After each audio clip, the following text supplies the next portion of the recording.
السلام علیکم ناظرین، آن نیوز کے ساتھ میں ہوں اکثر بطول۔ خبر شامل کرتے ہیں فاروق آباد سے۔ ٹریفک اہلکار اپنی ڈیوٹی کی بجائے گاڑیوں سے رشوت وصولی پر توجہ مرکوز رکھتے ہیں۔ ڈی پی او شیخو پورہ سے اصلاح احوال کا مطالبہ۔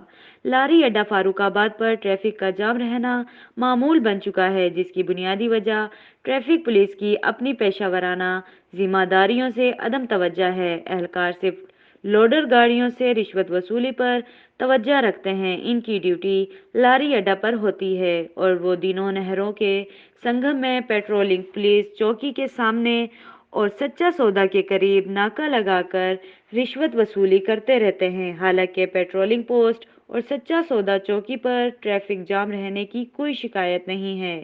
شہریوں نے ڈی پی او شیخو پورہ غلام مبشر محکن سے مطالبہ کیا ہے کہ ٹریفک اہلکاروں کی کونسلنگ کرتے ہوئے انہیں اپنی ڈیوٹی ایمانداری سے متعلقہ پوائنٹ پر انجام دینے کی ہدایت جاری فرمائیں۔ رپورٹ کرتے ہیں رپورٹر رانا محمد ادریس، آن نیوز فاروق آباد۔